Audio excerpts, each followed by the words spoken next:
Hello.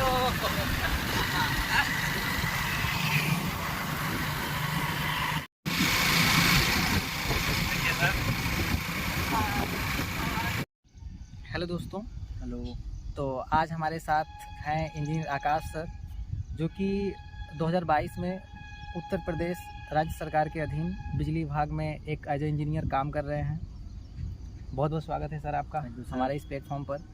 तो sir एक electrical engineer हैं, तो बहुत लोग बहुत ही से कमेंट कर रहे थे कि सर आप इलेक्ट्रिकल टॉपर्स को लाइए और उनको उनके अनुभव साझा करें हमारे साथ। तो आज हमारे साथ सर के पास टाइम नहीं था, सर बहुत बिजी थे, लेकिन हम लोग आप सब लोग भी आभार व्यक्त करेंगे सर के प्रति कि सर ने अपना अमूल्य समय दिया और अपना अनुभव आपके साथ साझा करेंगे। तो इस कड़ी को हम आगे भी कंटिन्यू करेंगे, लेकिन आज सर के पास उतना टाइम नहीं है, तो मैं जो ऑन एवरेज क्वेश्चन आते थे उसका मैं जवाब इस वीडियो के माध्यम से दूंगा। सबसे पहला सवाल सर से यही है कि सर बहुत लोग तैयारी करते वक्त ऐसा होता है कि वो लोग गिव अप करना चाहते हैं, उनको लगता है कि अब तो नहीं हो पाएगा मेरा सिलेक्शन। एज आप कैसे इस जब आप मोटिवेट होते थे तो आप इसको कैसे मतलब मैनेज कैसे करते थे? सर देखिए, डीमोटिवेशन तो सबकी लाइफ में आता है। मतलब एक टाइम के बाद जब नहीं होता है तो डीमोटिवेशन आना निश्चित ही है। लेकिन आपका एक गोल है, किस उद्देश्य को लेकर आप करियर में आगे बढ़े हैं, एक मतलब पाथ है, उस पर आप आगे चल दिए हैं, तो कई तरह की प्रॉब्लम तो आएगी, निश्चित है। तो आप मतलब फैमिली बैकग्राउंड के बारे में आपने सोचा, या लापरवाही आदमी करता है, सबने की है अपनी लाइफ में। लेकिन ये है कि जब आप करिए, सब कुछ करिए, लेकिन एक समय होता है, उसके पहले आप संभल जाइए। थोड़ा माइंड को रिलैक्स देना भी, जैसे कभी कभी क्या होता है, आदमी पढ़ना छोड़ देता है, तो इससे नुकसान नहीं है, फ़ायदा ही है। थोड़ी देर के लिए आपका माइंड रिलैक्स रहा तो मतलब फिर आप क्या होगा, फिर डबल एफिशिएंसी आपसे आप तैयारी करेंगे। जैसे आप सबने बाहर कहीं ना कहीं रह के पढ़ाई करी होगी, तो थोड़ा बहुत होता है, भटक जाता है आदमी या पढ़ना बंद कर देता है जी। तो फिर ये होता है कि हम किस लिए आए हैं, जिस उद्देश्य के लिए सर आए हैं, तो वो चीज़ें ध्यान में आती हैं। तो सेल्फ मोटिवेशन यही मोटिवेट करता है सेल्फ। आपको घर वालों ने आपको टाइम दिया, तो इस सबको देखते हुए सर यही सब मोटिवेशन का था। सर कभी कभी ऐसा होता है कि सभी लोग आपको समय देते हैं कि ठीक है बेटा, तुम्हें मैं 2 साल 3 साल में तैयारी करने के लिए समय देता हूँ। कभी कभी गवर्नमेंट की पॉलिसी और वक्त को देखते हुए कभी कभी वो टाइम क्रॉस कर जाता है। आप भी अपने घर बोलते हैं बस पापा 1 साल और 1 साल और, करते करते कितने साल बीत जाते हैं। कभी कभी रिश्तेदार के भी प्रेशर आते हैं कि क्या कर रहे हो, वहाँ पे जाके तुम तैयारी नहीं कर रहे हो, कुछ और कर रहे हो।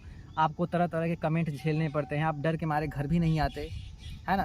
तो सर ये जो रिश्तेदार होते हैं जो आपको कमेंट करते हैं कि आपसे नहीं हो पाएगा, आप छोड़ दो, आप ये कर रहे हो वो कर रहे हो, आप इसको कैसे मैनेज करते थे? क्योंकि सबके लाइफ में एक मतलब प्रॉब्लम आती है। बिल्कुल सही बात बताई, जेन्युइन बात है, जो सबकी लाइफ में आता है। लेकिन अगर आपको सफलता की राह पे आगे सफलता पानी है, तो आप इन सब चीज़ों को अवॉइड करिए। उनको आप बोल के नहीं, जो वो क्वेश्चन पूछ रहे हैं कई तरह के, उसे आप मतलब उसका जवाब ना दीजिए। आप जवाब क्या दीजिए उसको, और पॉजिटिविटी लाइए तैयारी में जी, और अपनी सफलता से उनको जवाब देने की कोशिश करिए। मेरा यही थिंकिंग थी। और सर कभी कभी तो ऐसा होता था कि मैं अपनी बताऊं तो कभी कभी रिश्तेदार आते थे। आपसे बताऊं कि मेरा 25 तारीख को जब जिस दिन कंफर्मेशन फाइनल रिजल्ट आया जी सर, उस दिन मेरे घर हमेशा करते आए थे, उस दिन भी सब लोग आए हमारे यहाँ, चाय नाश्ता ब्रेड पकौड़ा सब लोग कहे किए और कहे कि ओपी कहाँ, ओपी बुलाओ। और मेरे अंदर की आदत थी, कोई आता था मेरे घर तो मैं दरवाजा बंद करके बस सोने का नाटक कर लेता था, क्योंकि मैं जाऊंगा तो पूछेंगे कि तुम्हारा होने वाला नहीं है।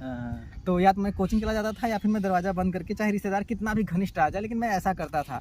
लेकिन गलती से मैं उस दिन मेरा रिजल्ट का मैं वेट ही कर रहा था, और मैं जब बाहर निकला तो सबको मैं प्रणाम किया। सबने पूछा कि भाई क्या कर रहे हो? हमने कहा बस कुछ नहीं, बस होने ही वाला है, बस हो ही जाएगा। तो कहे कि उस दिन वो लोग हमारे यहाँ नाश्ता वास्ता सब कुछ के बढ़िया किए। जाते जाते उन्होंने कहा कि नहीं होगा सिलेक्शन, लिख के ले लो, और आज की डेट में कहाँ से गवर्नमेंट जॉब लगती है, तुम ये सब तैयारी वारी छोड़ दो, तुम प्राइवेट जॉब पकड़ लो। तुम्हारे साथ के लड़के प्राइवेट जॉब करके कितने इंक्रीमेंट लेके बैठे हुए हैं, तुम भी करो। क्योंकि हम लोग देहात से हैं, तो देहात में बहुत ज़्यादा क्रेज था गवर्नमेंट जॉब का जी, है ना। तो वहाँ पे क्योंकि एक गवर्नमेंट जॉब है, एक प्राइवेट जॉब है। यदि हम कहें कि यदि प्राइवेट वाला यदि 2 लाख रुपये महीने का कमा रहा हो, तो यदि हम लोग गवर्नमेंट जॉब में आकर के यदि कोई ग्रुप डी की भी नौकरी कर रहा है, 20-22 हज़ार रुपये कमा रहा है, तो समाज सबसे पहले प्राथमिकता ग्रुप डी वालों को देगा। स्टेबिलिटी थोड़ी रहती है ना। तो ये भी बात होती है। तो आगे इंजीनियर आकाश सर से हम चाहेंगे कि बुक के बारे में पूछेंगे, क्योंकि समय थोड़ा कम है, समय का अभाव है। तो हम चाहेंगे कि सर आपने एज ए इलेक्ट्रिकल इंजीनियर रहते हुए कौन कौन सी बुक फॉलो किया था, क्योंकि टॉपर स्टॉक में आप पूरे यूट्यूब पे पूरा नेट पे पड़ा हुआ है बुक लिस्ट, उसको आप देख सकते हैं। लेकिन सच में जो उस बुक को फॉलो करके यहाँ तक आया है, क्योंकि एक ही बुक को कई लोग को पढ़ाएंगे, एक ही टीचर हज़ारों हज़ार स्टूडेंट को पढ़ाता है, लेकिन उनमें से कुछ बच्चे सेलेक्ट हो जाते हैं, कुछ बच्चे नहीं सेलेक्ट होते हैं। तो मैं आज सर से जानना चाहूँगा कि इनकी इलेक्ट्रिकल की रणनीति कैसे रही, साम दाम दंड भेद हर एक तरीका इन्होंने कैसे अपनाया, कैसे नोट्स फॉलो किया, नोट्स फॉलो करना चाहिए कि नहीं, या फिर टॉपर नोट्स से ही काम हो जाएगा, या फिर बुक को सजेस्ट, है ना। तो बुक से रिलेटेड बातें हम आकाश सर से फिर से जानेंगे। तो सर आप बुक की बताइए। सर सबसे पहले तो मैंने जब डिप्लोमा 3rd ईयर में था जी, तभी मैंने एक सर ने सजेस्ट किया था JB गुप्ता की बुक। जी, JB गुप्ता मतलब स्टैंडर्ड बुक है, उसमें IES के क्वेश्चन काफ़ी हाई लेवल के क्वेश्चन दिए हैं, तो एक तो कॉन्सेप्ट बिल्डअप में वो काम करता है जी, तो उससे मतलब आप उसमें फंसिए नहीं।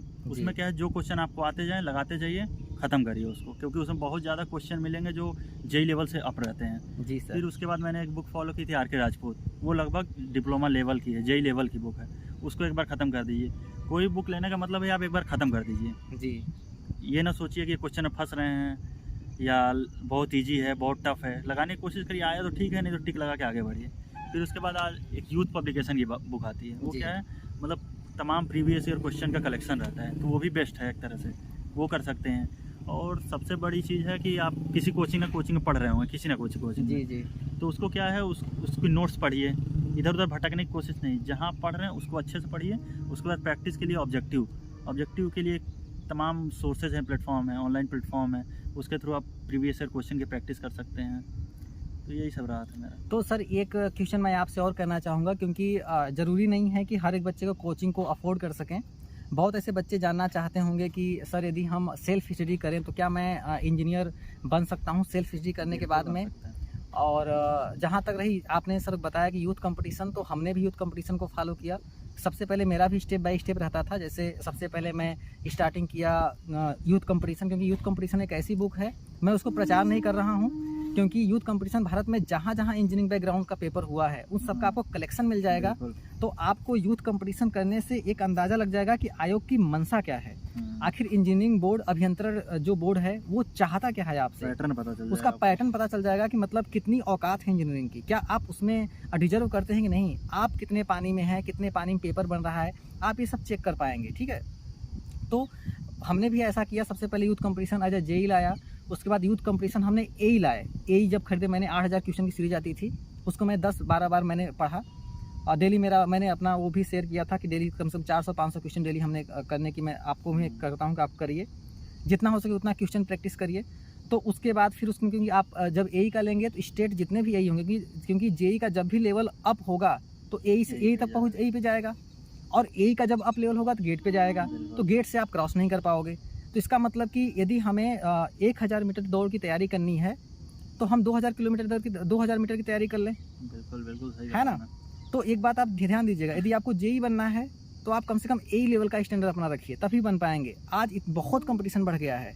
लेकिन सर ये भी है कि उसके एकदम अप लेवल जाने के चक्कर में एकदम बेस ना छोड़िए। यस सर, बेस भी पकड़े रहिए। आपने कभी कहा होता है कि आदमी डीप में जाते जाते बहुत डीप में चला जाता है, लेकिन जो इजी क्वेश्चन होते हैं वही गलत हो जाते हैं। जी, तो जी, उसको जी, भी उस पर ही पकड़ बना के आगे थोड़ा अप लेवल जाते रहिए। जी सर। तो कॉन्सेप्ट तो सर क्या कोचिंग लेना जरूरी है या नहीं सर, इसके बारे में सर बताएंगे? देखिए, तो क्वेश्चन अगर प्रीवियस ईयर क्वेश्चन लगाते हैं तो आपको पता चलेगा कि बेस आपको जो डिप्लोमा की बुक्स हैं वही बेसिक वहीं से वो बनता है। जी। तो अगर वो आपका तैयार है तो आप प्रीवियस ईयर क्वेश्चन लगाइए, और ऑनलाइन प्लेटफॉर्म पे काफ़ी फ्री चीज़ें भी अवेलेबल हैं। जी। उससे हेल्प लीजिए, आप कोचिंग नहीं भी लेंगे तो भी हो जाएगा। जी सर। होता है, और जो उत्पादन ब्रांच होता है बिजली विभाग का, सबसे मेन ब्रांच होता है ना, क्योंकि जब आप जनरेट ही नहीं करोगे तो आप बांटोगे क्या। बिल्कुल ठीक है, तो ये मेन ब्रांच है। तो इसीलिए यहाँ पे आपको तकनीकी शिक्षा से परिपूर्ण होना पड़ता है, अपने ज्ञान और कौशल को इतना परिपक्व करना होता है ताकि आने वाले डेली चैलेंजेस आते हैं, है ना, डेली चैलेंज आते हैं आपके लाइफ पास। में चैलेंज ना है तो लाइफ है क्या सर, है ना। है कि नहीं सर? तो हाँ, हर आदमी जो जहाँ भी होगा रोज कुछ ना कुछ चैलेंजेस फेस कर रहा होगा। हाँ, तो जहाँ देख रहे हैं कितना, मतलब इसीलिए सर से मैं एक बहुत दिन से निवेदन कर रहा था, सर आइए प्लेटफॉर्म पे आइए, बच्चों को थोड़ा सा मोटिवेट करिए। और धन्यवाद सर, आपने तो आज के लिए बस थैंक यू सर, अपना व्यू प्रकट करने की बहुत तो आज के लिए बस इतना ही रहेगा, और कभी किसी दिन और मुद्दे पे बात करेंगे हम, ठीक है ना। और क्या, क्योंकि बहुत लोग कहते हैं कि सर आप जितना आप टाइम टेबल बनाते हैं। अच्छा हाँ, मैं सर से कुछ 1 मिनट और लूँगा कि सर आप टाइम टेबल को कैसे फॉलो करते थे अपने? देखिए, लोग मतलब टाइम टेबल बनाते हैं कि इस टाइम से इस टाइम तक सब ये सब्जेक्ट पढ़ेंगे, इस टाइम से इस टाइम तक ये सब्जेक्ट पढ़ेंगे, लेकिन मेरा थोड़ा अलग था। अलग मतलब और लोगों का भी हो सकता है। मैं टॉपिक के हिसाब से बनाता था टाइम टेबल कि ये टॉपिक ख़त्म करना है। उसके लिए जो टाइम पीरियड बाउंड नहीं करता था, क्योंकि अगर टाइम पीरियड बाउंड कर देंगे आप तो एक प्रेशर में रहेंगे तो आप अच्छे से उस टॉपिक कवर नहीं कर पाएंगे। इसलिए टॉपिक लीजिए कि आज दिन भर में इसका ये टॉपिक, इसका ये टॉपिक, इसका ये टॉपिक ख़त्म करना है। तो मेरा कॉन्सेप्ट ये है, टॉपिक के हिसाब से हम टाइम टेबल बनाते थे। तो थैंक यू सर। तो अब अगला सवाल होगा हमारा कि सर आपको सैलरी कितनी मिलती है? देखिए, यूपी इलेक्ट्रिसिटी डिपार्टमेंट की बात करेंगे, जूनियर इंजीनियर लेवल की, तो यूपी पीसीएल और यूपी आर्मिनल की सैलरी सबसे ज़्यादा है। 46 ग्रेड पे की सैलरी है, जिसका बेसिक पे होता है 44,900 और कहाँ तक जाता है सर? 1,42,000। तो इनफ है। बाकी टीए डीए अदर अलाउंसेस लेके आपका अच्छी खासी इनकम आ जाती है, 50+ आ जाती है इन हैंड सैलरी। ठीक है, तो सब लोग जानना चाहते हैं ना कि मतलब सैलरी कितनी होती है। आप देखोगे कि बाकी जगह जितने भी जूनियर इंजीनियर्स होते हैं उनकी जो सैलरी होती है 4200 ग्रेड की होती है, चाहे आप DRDO की बात कर लें, SSC JEE की बात कर लें, आप UPSC की बात कर लें, आप सेल गेल भेल कहीं की बात कर लें, तो लगभग है ना। तो यहाँ पे जो आपको मिलता है, जो सर ने बताया कि 44,900 से लेकर के 1,42,000 जो बेसिक पे होता है, और जो आपका इन ट्रेनिंग से ही मिलना शुरू हो जाता है। ऐसा नहीं कि ट्रेनिंग में आपको कम मिलेगा सैलरी, फुल सैलरी आपको ट्रेनिंग से मिलेगी। आपसे उसी दिन से आपको उसी बेस पे मिलेगी सारी। तो आप एक काम करना, अभी 44,900 प्लस के 42% DA चल रहा है, और उसके बाद फिर जो अलाउंस होता है आप जोड़ के देखोगे ना, तो आपको सैलरी आराम से 60-62 हज़ार रुपये आ जाएगी। ठीक है, अच्छी खासी सैलरी है, बहुत अच्छी सैलरी है। और उससे अच्छी बात यह है कि आप अपने ज्ञान और कौशल से पूरे प्रदेश को रोशनी से भर रहे हैं। इससे ज़्यादा मोटिवेशन और कुछ नहीं हो सकता। ऐसा डिपार्टमेंट है जिसपे सब बिना इसके, कोई जैसे पानी की ज़रूरत पड़ती है, हवा की ज़रूरत पड़ती है, उसलिए जीने के लिए आजकल इसेंशियल सर्विस के रूप में आ गई। जरा आप सोचिए ना कि पहले क्या था कि पहले जब आप घर से बाहर निकलते थे तो मम्मी पापा को पैर छू के निकलते थे, और आज जब बाहर निकलते हैं अपना चार्जर, अपना सब कुछ लेके निकलते हैं। जरा सोचिए कितना ज़रूरी है एनर्जी, है ना। बाकी चीज़ भूल जाएगा। हम कह रहे हैं कि अब जहाँ भी हम लोग के अंदर भी आदत है, कहीं यदि इस रूम से उस रूम गए, यहाँ या फिर अपने जहाँ पोस्टिंग है वहाँ से घर गए, तो बहुत कुछ अंडर गारमेंट की चीज़ें भूल जाती हैं, है ना। लेकिन चार्जर कभी नहीं भूलता। चार्जर नहीं इससे पता चलता है इलेक्ट्रिसिटी कितनी इम्पोर्टेंट है ना। आप जरा देखिए ना कि दुनिया में सबसे ज़्यादा जब खुशी कब होती है कि लाइट आ गई, है ना। भले कुछ भी हो, लेकिन लाइट आ गई आपको खुशी होती है। तो इसलिए बहुत आइए आप लोग, आपका तहे दिल से स्वागत है बिजली विभाग में। दुनिया को रोशन करिए, इससे अच्छा प्लेटफॉर्म क्या हो सकता है। तो सर मैं कहूँगा कि क्या ये जॉब करते हुए आप अच्छा फील कर रहे हैं, पूरी तरह से संतुष्ट हैं? बिल्कुल, क्योंकि यहाँ पे नई नई चीज़ों को सीखने को मिलता है। जो हमने पढ़ा है उसको इम्प्लीमेंट करने का यहाँ पे मतलब वो चीज़ें हम लोग प्रैक्टिकली देखते हैं, तो बहुत कुछ सीखने को मिलता है। बढ़िया।